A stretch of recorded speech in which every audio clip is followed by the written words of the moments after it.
Continuing Sertorius from Plutarch's Lives, translated by John Dryden, revised by Arthur Hugh Clough.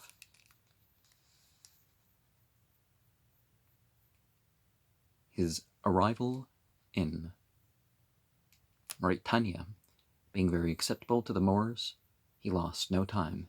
He, immediately giving battle to Ascalis, beat him out of the field and besieged him, and Pacianus, being sent by Sulla with a powerful supply to raise the siege, Sertorius slew him in the field, gained over all his forces, and took the city of Tingis, in which Ascalis and his brothers were fled for refuge. The Africans tell that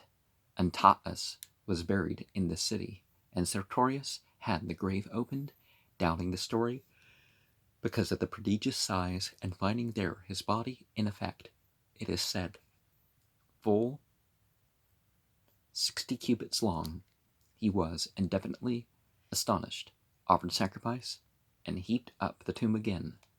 gave his confirmation to the story, and added new honors to the memory of Antaeus. The Africans tell that after the death of Antaeus, his wife Tinga lived with Hercules and had a son by him called Sophax,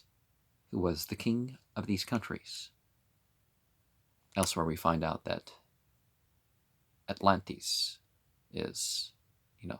centered out of that North African region.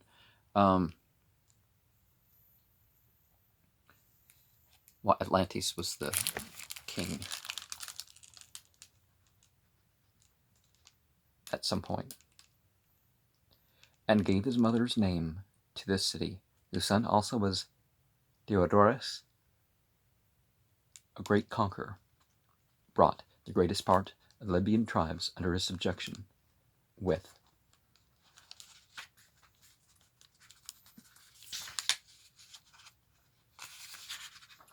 an army of Greeks raised out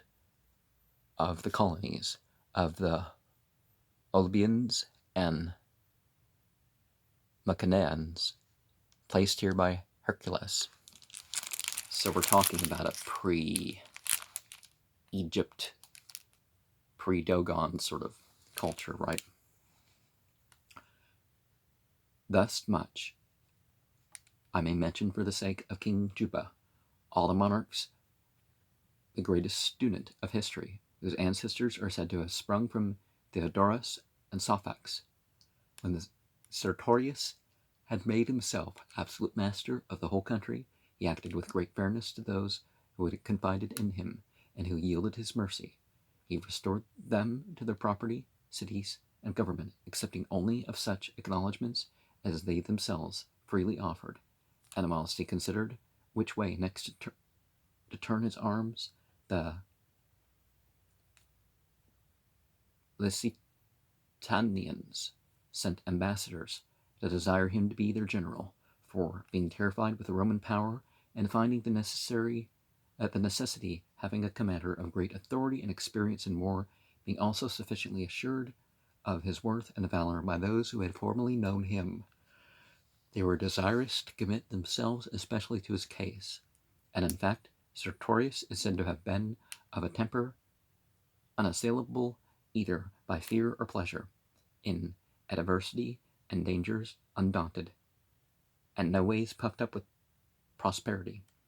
In straightforward fighting, no commander in his time was more bold and daring, and in whatever was to be performed in war by stratagem, secrecy, or surprise, if any strong place was to be secured, any pass to be gained speedily for deceiving and overreaching an enemy, there was no man equal to him in subtlety and skill, in bestowing rewards and conferring honors upon those who had performed good service in the wars. He was bountiful and magnificent, and was no less sparing and moderate in inflicting punishment. It is true that the piece of harshness and cruelty which he executed in the latter part of his days upon the Spanish hostages seems to argue that his clemency was not natural to him, but only worn as a dress, and employed upon calculation as his occasion or necessity required. Well, sometimes you bring yourself to do something at one point or another. doesn't mean that you don't have the skill at other times. As to my own opinion, I am persuaded that pure virtue, established by reason and judgment, can never be totally perverted or changed into its opposite by any misfortune whatever. Yet I think it at the same time possible that virtuous inclinations and natural good qualities may, when unworthily oppressed by calamities, show, with change of fortune, some change and alteration of their temper, and thus I conceive it happened to Sertorius, who, when prosperity failed him, became exasperated by his disasters against those who had done him wrong.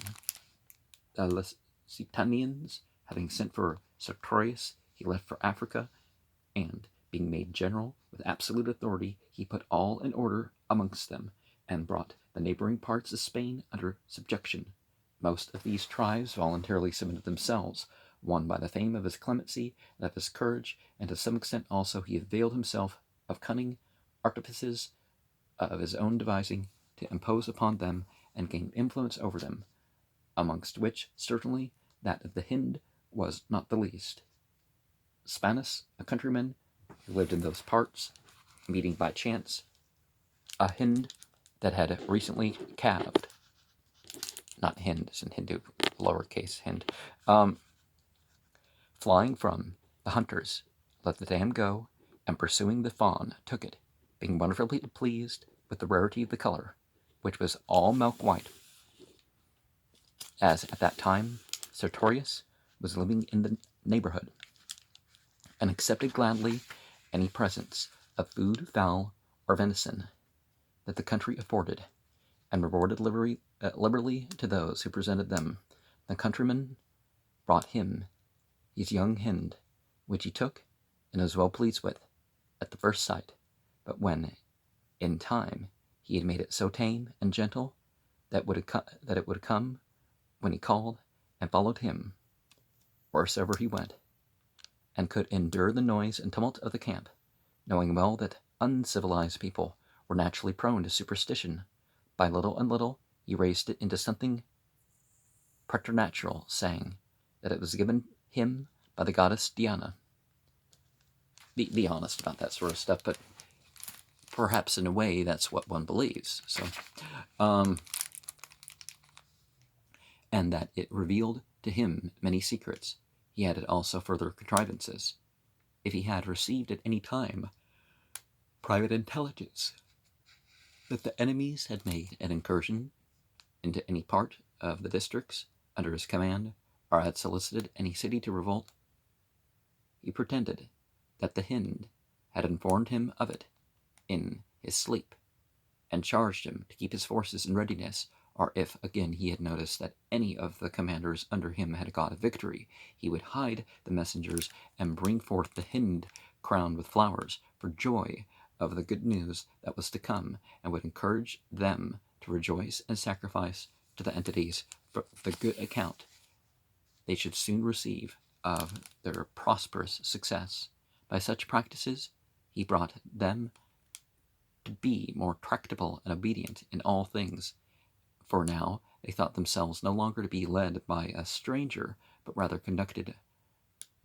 by a god, and the more so as the facts themselves seemed to bear witness to it, his power, contrary to all expectation or probability,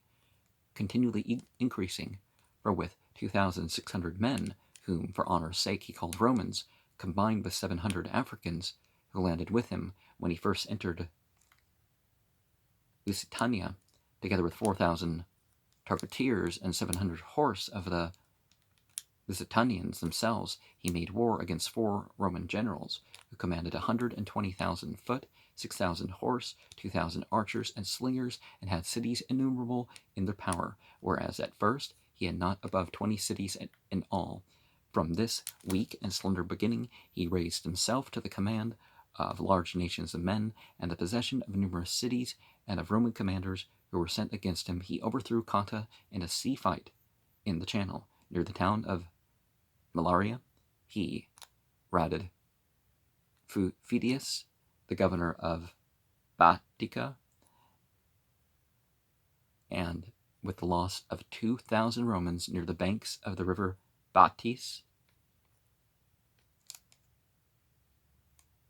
Lucius Domitius, proconsul of the other province of Spain, was overthrown by one of his lieutenants. Thranius, another commander, sent against him by Metellus, with a great force, was slain, and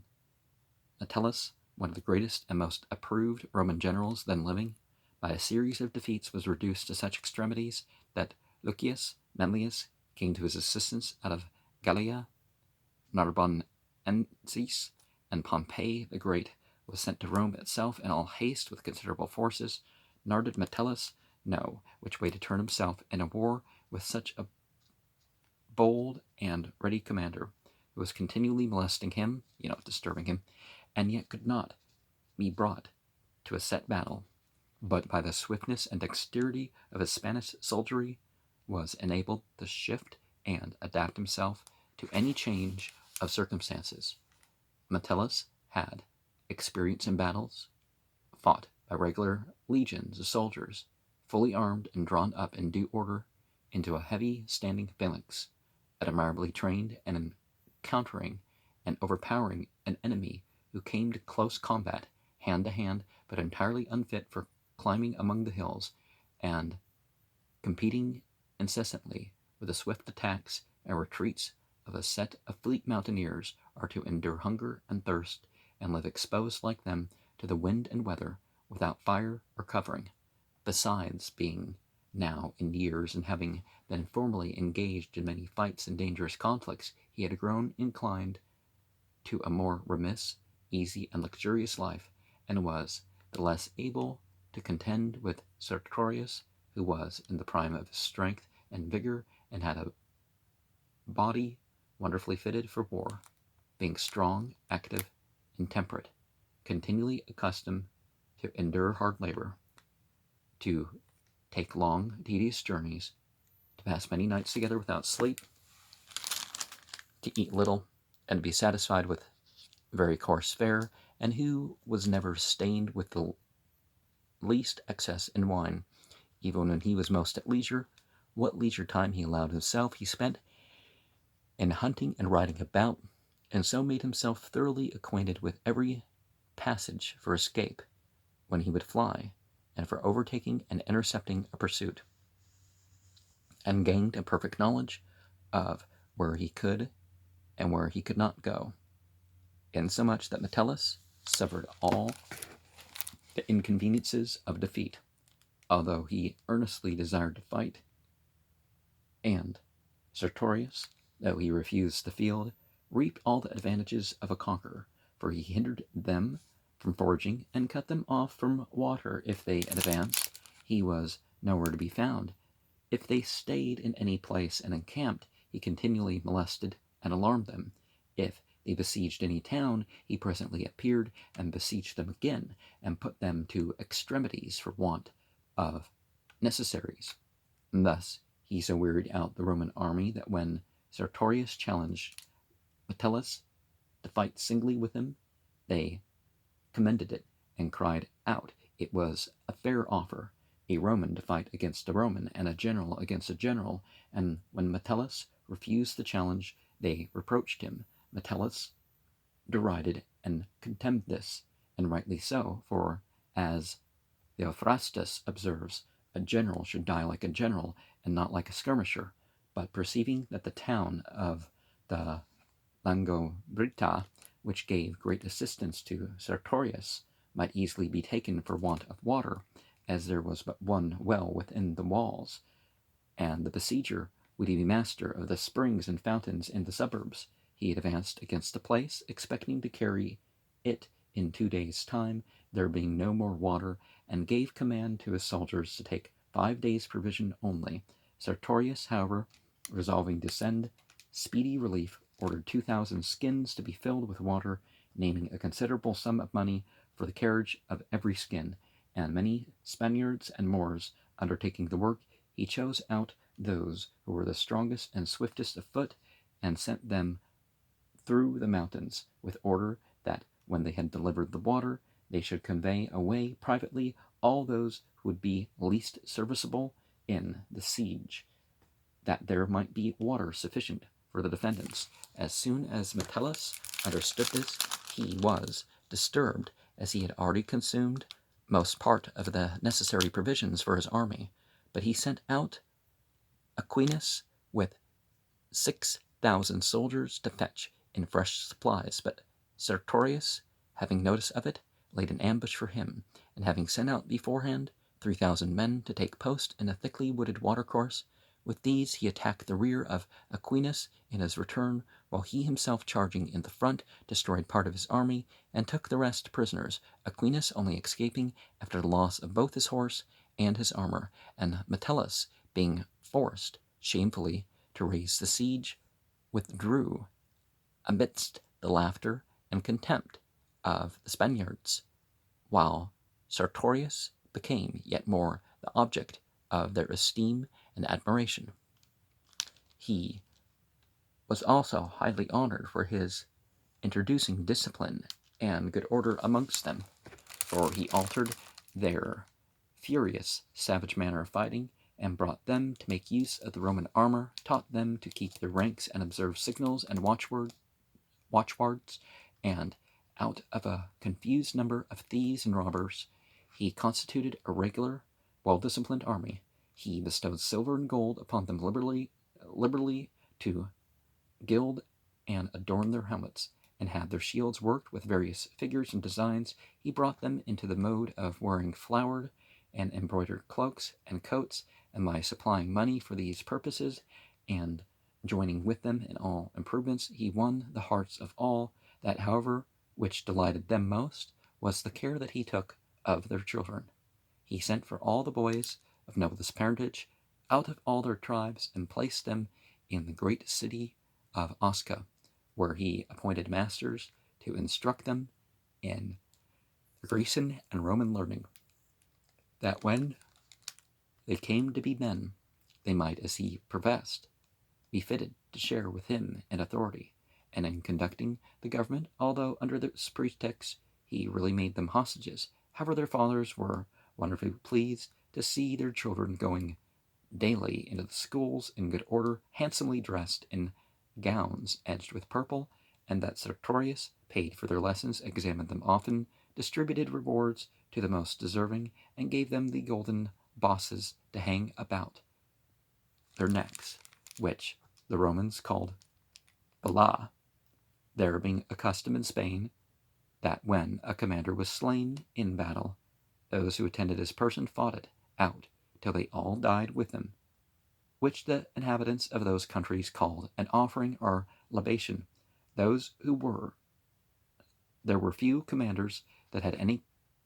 considerable guard or number of attendants, but Sertorius was followed by many thousands who offered themselves and vowed to spend their blood with his. And it is told that when his army was defeated near a city in Spain, and the enemy pressed hard upon them, the Spaniards, with no care for themselves, but being totally solicitous to save Sertorius, took him upon their soldiers, and passed him from one to another, till they carried him into a city, and only when they had thus placed their general in safety, provided afterwards each man for his own security. Nor were the Spaniards alone ambitious to serve him, but the Roman soldiers also that came out of Italy were impatient to be under his command. And when Perpenavento, who was of the same faction with Sertorius, came into Spain with a quantity of money and a large number of troops, and designed to make war against Metellus on his own account, his own soldiers opposed it, and talked continually of Sertorius, much to the mortification of Perpenna, who was puffed up with the grandeur of his family and his riches. And when they afterwards received tidings that Pompey was passing the Pyrenees, they took up their arms, laid hold on their ensigns, and called upon Perpenna to lead them to Sertorius, and threatened him that if he refused, they would go without him and place themselves under a commander who was able to defend himself and those who served him. And so Perpenna was obliged to yield to their desires, and joining Sertorius added to his army 53 cohorts. And now all the cities on this side of the river Ebro also united their forces together under his command.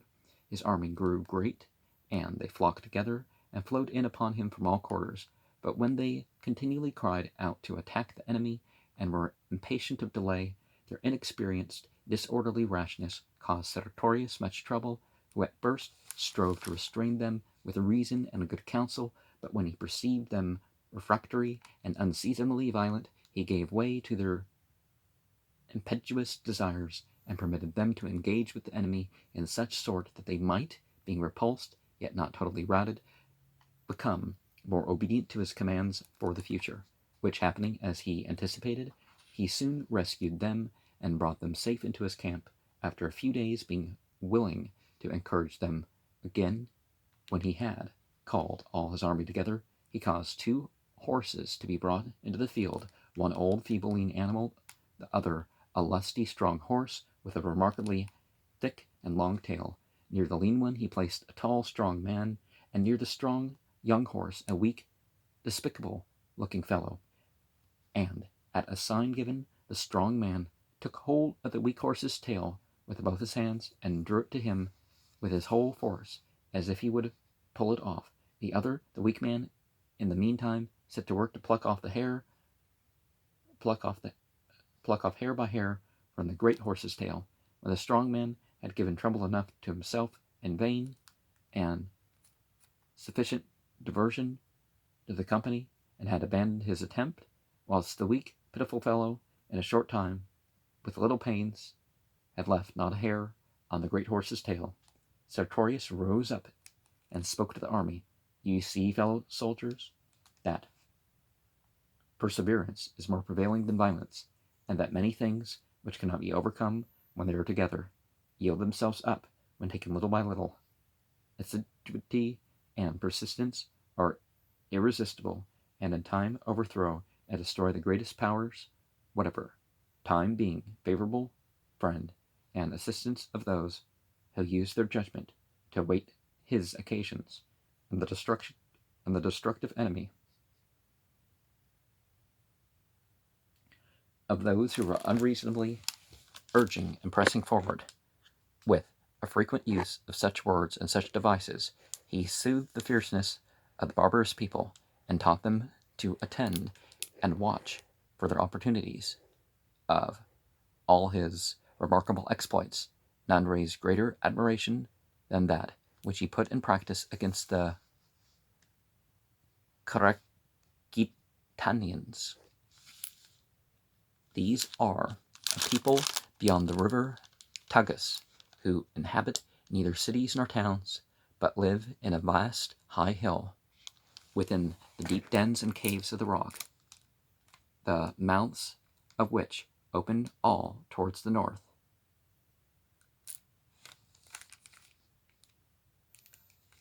Okay, where is this? If it opens towards the north, it kind of sounds like it's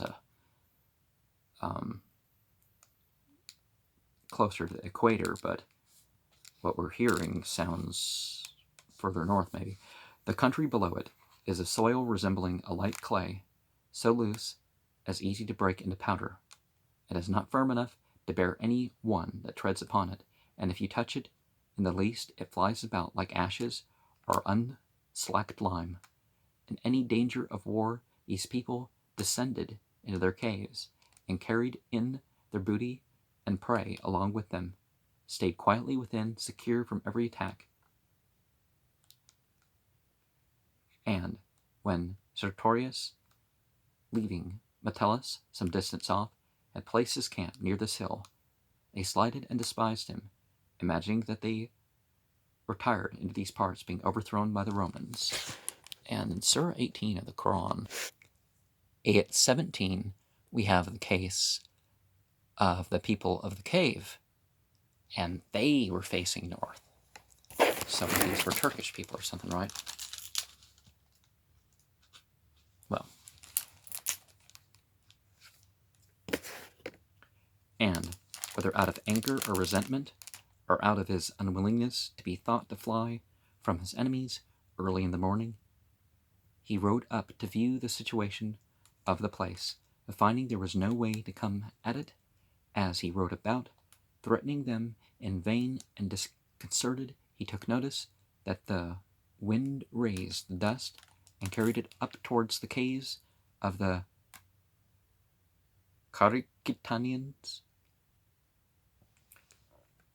the mouths of which, as I said before, open towards the north, and the northern wind, which some call Gachias, prevailing most in those parts, coming up out of the moist plains or mountains covered with snow at this particular time in the heat of summer, being further supplied and increased by the melting of the ice in the northern regions, blew a delightful fresh gale, cooling and refreshing the Crecitanians and their cattle all the day long. Sertorius,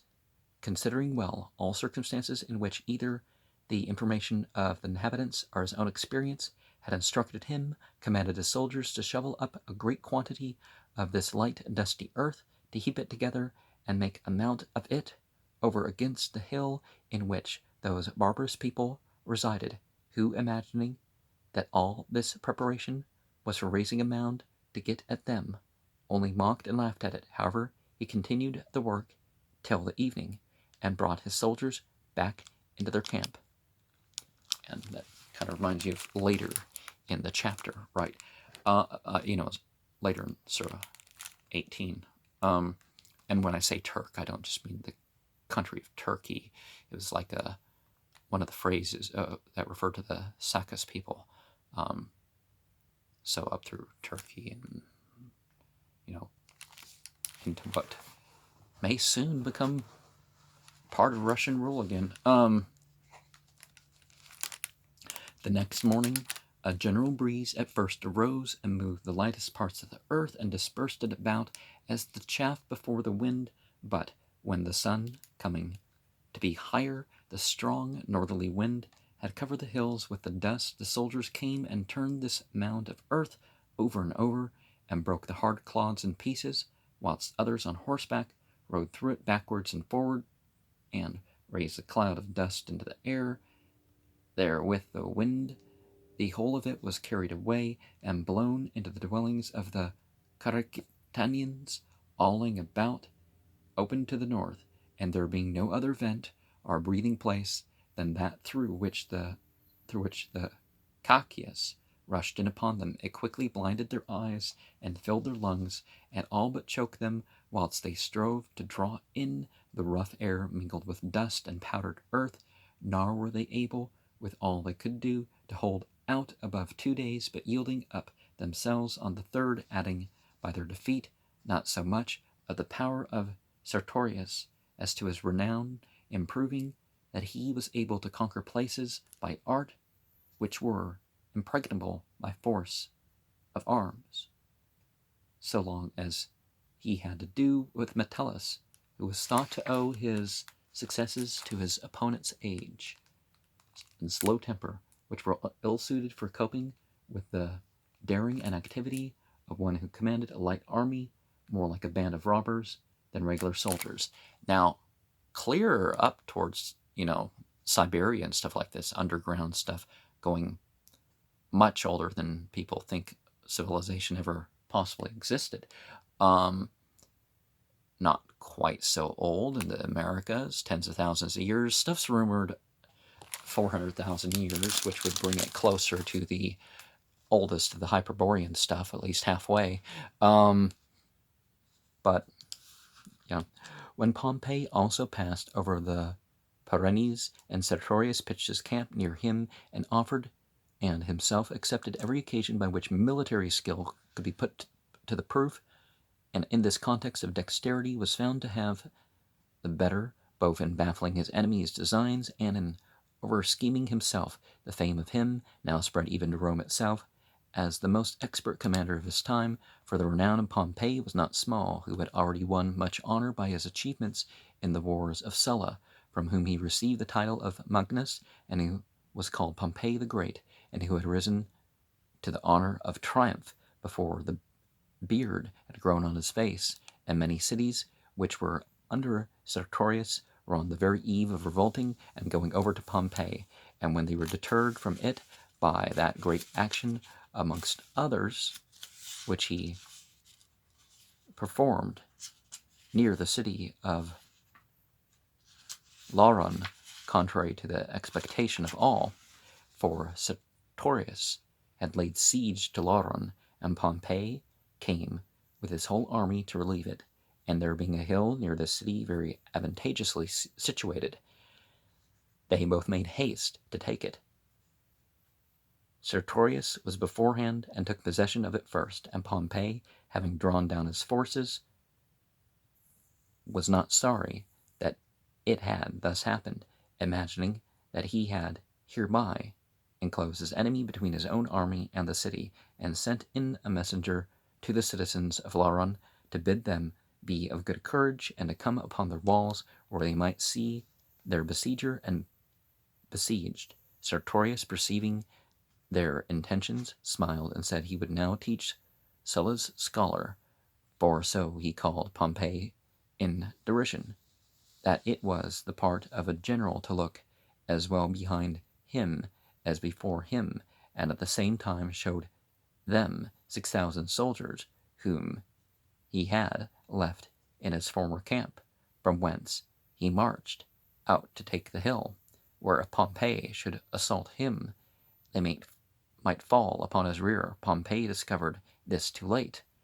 and not daring to give battle, for fear of being encompassed, yet being ashamed to desert his friends and confederates in their extreme danger, was thus forced to sit still and see them ruined before his face. For the besieged despaired of relief, and delivered up themselves to Sertorius, who spared their lives and granted them their liberty, but burnt their city, not out of anger or cruelty. For all of the commanders that ever were, Sertorius seemed least of all to have indulged these passions, but only for the greater shame and confusion of the admirers of Pompey, and that it might be reported among the Spaniards that, though he had been so close to the fire which burnt down the city of his confederates, as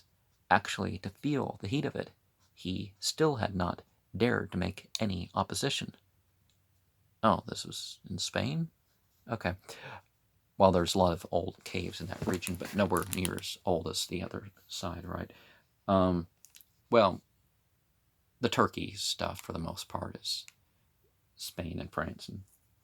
don't make any opposition. Sertorius, however, sustained many losses, but he always maintained himself and those immediately with him undefeated, and it was other commanders under him that he suffered,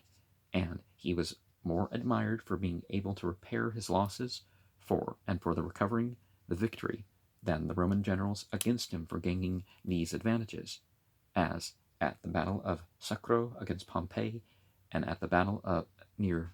Tatia against him and Metellus together.